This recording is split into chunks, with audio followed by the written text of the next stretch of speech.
Cooker.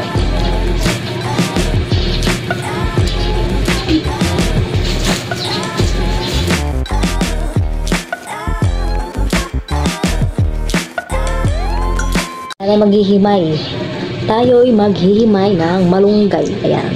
So, this is what you call malunggay challenge. Wala na tayong maisip na challenge at may content, guys. Kaya ito na lang. Maghihimay na lang. Bigyan mo ka lang yan. Bigyan mo ka lang. Yan mo, ito na lang. Kinuha ni Diri yung aking lagayan. Bigyan mo ka lang yan. So, wala tayong lagayan. Ito lang. Yan. Laruin mo muna. Dito ko na lang ilagay, guys. Kinuha ni Liro eh. Ito yung lagayan. So, tayo maghihimay. Ang paghihimay ng malunggay ay di biro. Maghapong nakayoko. Charot! Ano? Gusto lang ka? Ayun. Sa likod ng electric fan. Yan, ganyan lang yan. Oh. Madali lang. Oh. Oh. Oh. Oh.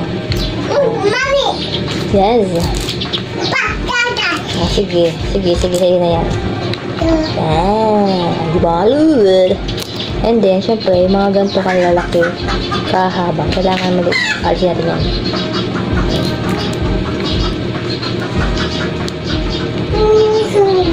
So, ano nga ba ang English sa malunggay? Ang English sa malunggay? Moringa. Wow, very good si Queen. It's a moringa. Moringa. Yan, ano yung hawak mo? So, sa malunggay, marami na ang pwede mong gawin. Pwede mong gawin malunggay pandesal. So, pwede rin juice, malunggay juice. Pwede mong isahog sa quinoa. Pwede mong isahog sa soup. Pwede mong ilagay sa, kasasabi ko lang, sa pandesal. So, madalas ito nilalagay ng mga nanay sa tinola. Kailangan alisin natin niya para sarap.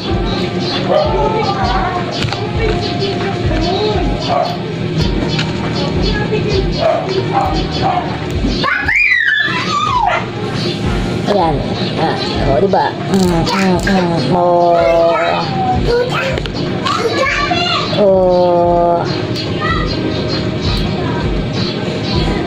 Kapait kasi kapag nakain mo yung yung tangkay. Kapait.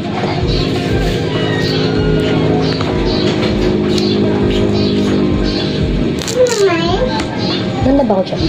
Parang bitin ko siya. Malunggay. Gugay. Ano to, Diro? Ang tawag dito? Malunggay. Gugay. Ang cute naman ng baby ko. Gugay. Gugay.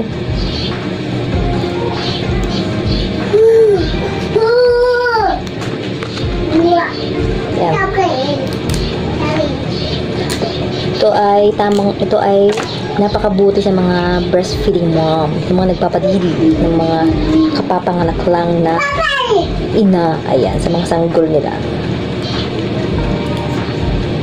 It's the best for breastfeeding mom. Ayan.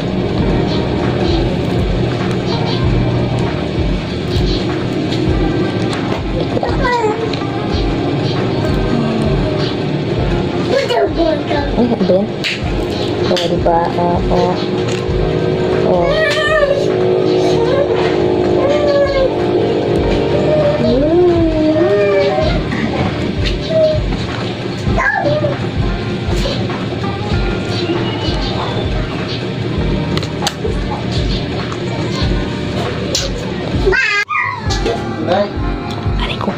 So, ayan na guys.